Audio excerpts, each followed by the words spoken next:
Hello, Las Vegas and the rest of the world. Welcome to my Voluptuous life with Wawa. Oh yes, we're getting ready for one of the most interesting, phenomenal women in Las Vegas.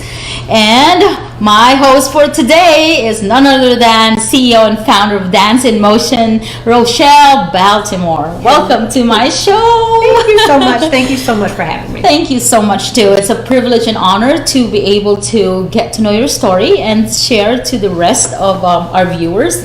And when I tell her phenomenal, I was reading through her bio and everything about her. I say to myself, oh my God, this woman is like, is she for real? Yes, she is real, and she's right beside me. So welcome to my show again, Rochelle. I'm really privileged. Thank you so much. I'm very humbled to do this interview with you. So I want to get Rochelle. Rochelle, who is she? I mean, as a child, you were actually from Dallas, Texas. But you were not born in Dallas, right? Right. I was actually from Washington, D.C. Mm-hmm. And as a young girl, I had I call them both bipolar parents. I love your mom, though. Love you. Yes, a special one. Mm-hmm. My mom was the corporate one. Mm-hmm. She was also a drill sergeant in the Air Force. So you can imagine, and she's like a combandation. 5'3", she was stern. Very stern. I can imagine. Very stern. My mom's like that. Right. So, and then my father was also in the Air Force, but he was very entrepreneur spirit. He really allowed the spirit of oneself, even from a child, to express themselves through whatever they liked. And I think that was more as my father was Native American and European, and my mother is half white and half black. So the different cultures, ways that things we were doing, kind of developed through What that. profession were they into? Was it like education? They were at the time they were like entrepreneurs, or were what humble professions were they had at the time? Right. My mother worked for the government. She was paralegal for the government and criminal law. That's how structured. That's how structured she was. You can imagine. Then your dad. Then my dad. He was also a lieutenant in the police force. Oh. And he also, him and my godfather ran Pacific Rim Engineering. So he had a business as well as another job. Were you the eldest child, the middle I'm the child? baby. You're the baby. Oh my gosh. I have an older brother. How were you as a child? Like, were you in what type of environment you grew up with? Was it like, I know it was hard in terms of like maybe structured and wise, but were you treated as independently because you were the last kid in the family, or were you like, okay, baby, like, you have to be listened that? Were you like spotlighted, like, okay, you better not move anywhere? Right. Like, so how were you? Were you what type of childhood or like upbringing were you at the time? With my dad, it was very free. I would call it very free spirit. Well, that's really different. Sometimes dads are the ones that are strict. Yeah? Usually. Right. Now, he could get on you if you did something, but he was very free-spirited oriented. He allowed us to, per se, get into trouble if so. So that he said that was the way that you learn things. So he wasn't a coddler. He wasn't but he wasn't strict, no touching, so very, very loving, very understanding, allowed us to get dirty if you know what I mean, allowed you to get into things. And it was really, I had a very wonderful upbringing. I had both my parents, even though he did pass away when I was 12. So they did have a solid marriage in terms of background and like that. Yes. What type of education had you in public school, private school? We had, especially then, we're 70s child too. So I am too. Yes. All right. The education system, especially on the East Coast, was really good. Public, private, awesome, they all were really good. So I had a really good public co-ed school. or like a boy and girl. It was co-ed. It was co-ed, we that's had good. Right. See, she knows my language. I do. If you say co-ed right now, and just like what's co-ed? So co-ed is boys and girls. It's not all girls. Like me, I was raised. Schooled in a all girls school. So it's kind of different. That's why I'm learning from a lot of stories in my. All right. So you were. Like most of us, you know what? A 70s kid is actually very mature. I know you would agree with me, right? Yes. Like when I was 5 years old, I was already acting like a teacher in front of my friends, yes. right? So how were you as a 5-year-old kid? I'm like, what were you doing then? Were you playing with dolls or were you playing with something else or what? We, at 5 years old, we were, okay.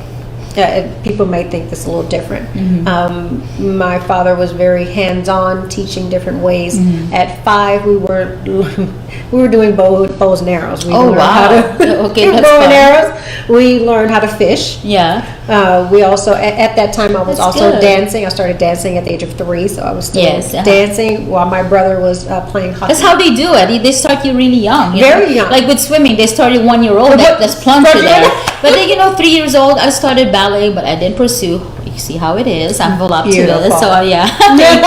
So if I pursued dancing, I would have been probably skinnier. But anyway, but I did pursue my piano. I was playing the piano at 4 years old. So what your first skill? Your first is dance. My first thing was one, dance. One thing that I never had.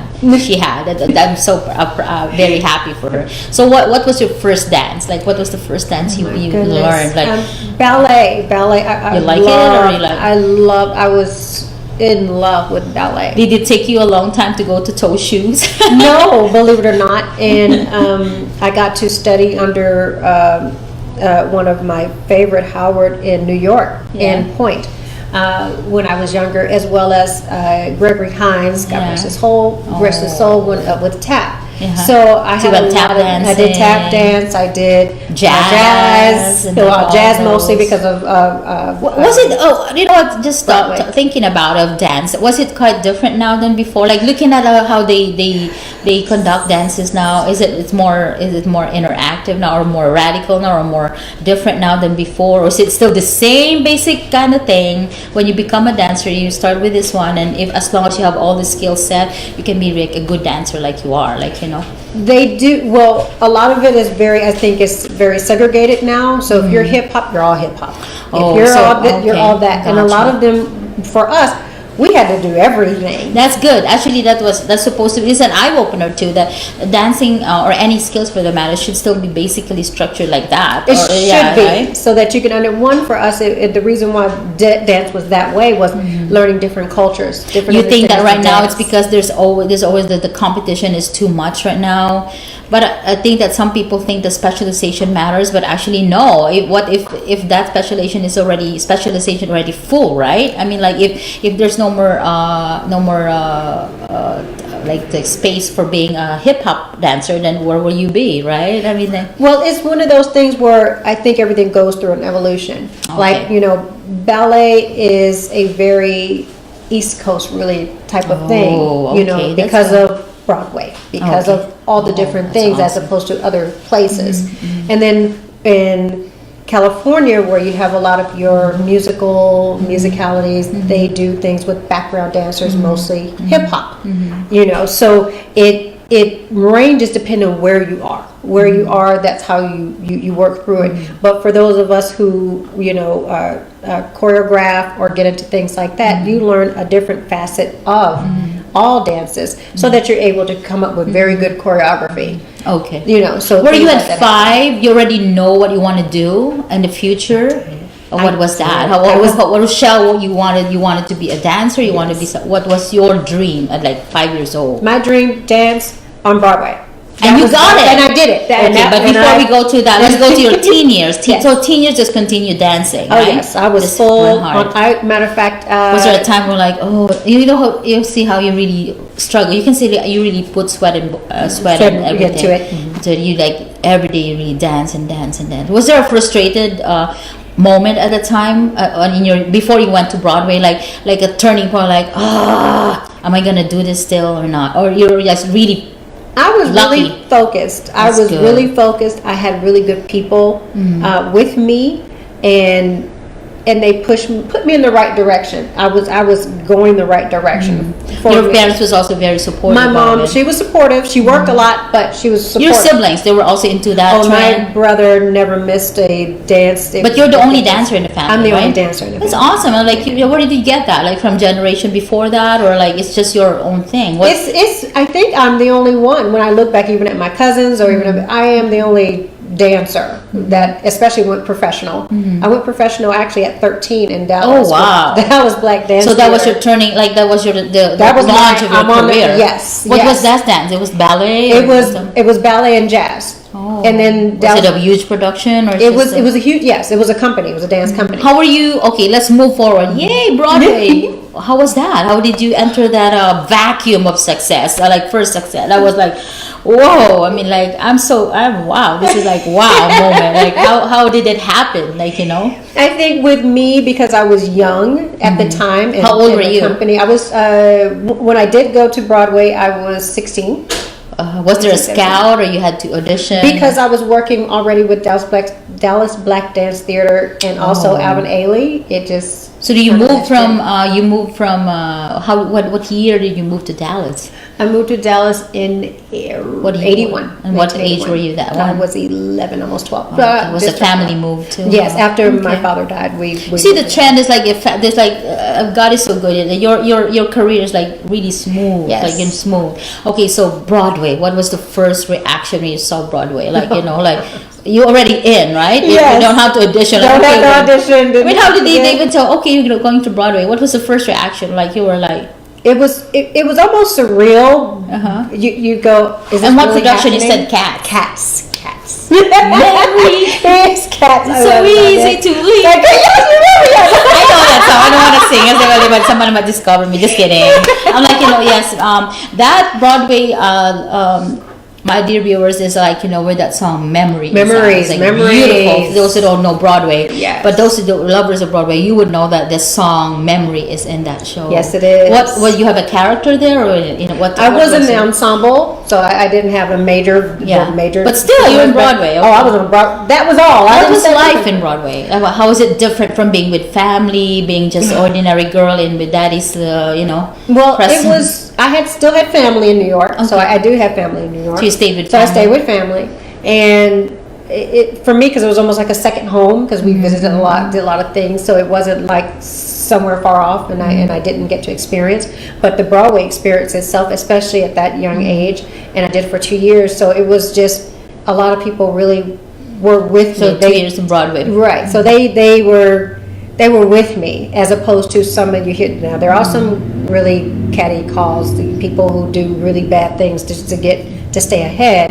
But at those times, I didn't experience any of that. They were very supportive, even the cast, and they always made sure whatever I needed, I had. Everything was provided. Everything was provided. Food and all. Yeah, so it was 2 years of just there in Broadway. Just you did tour anywhere? Just this thing? I toured with Alvin Ailey before, and I also toured with Dallas Black Dance Theater. So I did tour, but I didn't do the tour part. I was strictly on Broadway there, which was. Were you allowed to audition for the next one, or no? You're just going to be concentrating at the time. Okay, you just have to concentrate on Cats alone, and you had an agent at that time, or no? No, I didn't at that time, and even though I had a few wanting to work with me, and I didn't do that later until after I left Broadway and went to California.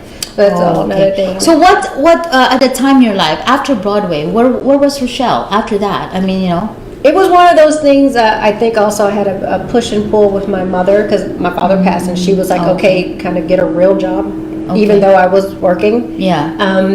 They sometimes think that when you're in the arts, it won't not unless it's really huge.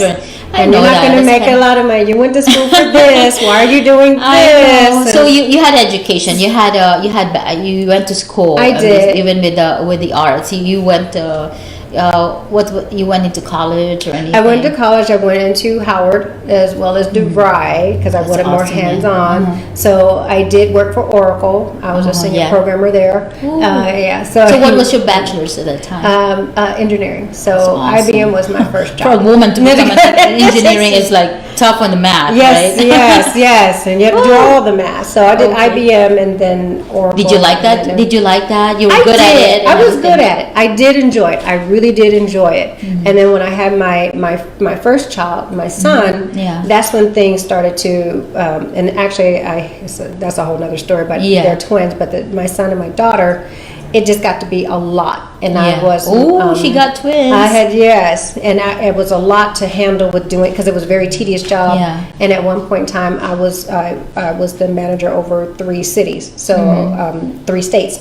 Were your career just skyrocketing, or there was a time when it was plateau? It was at the time, and it was at a place where I really wanted to spend time with my kids, and this was taking me away it's a from personal choice. And I was also a single mother. So At the time, At the yeah. time. So it was really Were you just- never married? Or Never okay, married. okay. Never married. It was a decision, yeah. It was a decision. So I decided, to stop, and I wanted to follow more of what I really wanted to do. Yeah. That was just a job that took care of bills, or yeah, did a I lot of understand. things, and made a lot of money Yeah. for a young lady. I was only 20.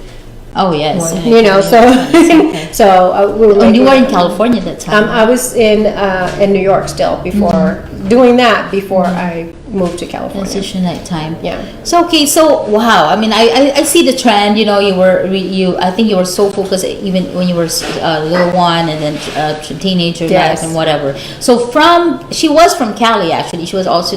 What Yes. were you doing in Cali? Were you into your dancing? Were you in your career in engineering? Or I did have a spout in, like you, I was singing. Okay. And I had a group, and we had opened up for Sister Sledge in Jakarta, in Indonesia, for New Year's. Ooh, you went to Asia. Yes. You blended.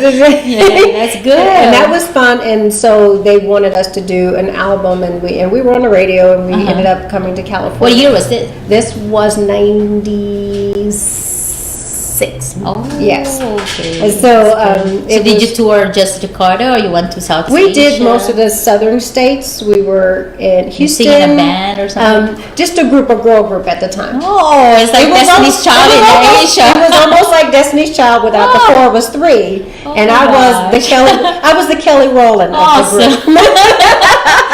Oh, so I can imagine. Oh my God! And yeah, Asian market, the Asian crowd really love that. Especially cruises and everything, and so on and so forth. And I even thought about maybe even doing that, but I like singing as more of a hobby than more of a profession. That was my. But even though you did it on Broadway, and even though you did, it was still like the. Were you singing in Broadway too? Just yes, you still sing in Broadway. Broadway. Awesome. Yes, Awesome. yes. Okay, let's move forward. So this is it. That we already like kind of segregated her as a person.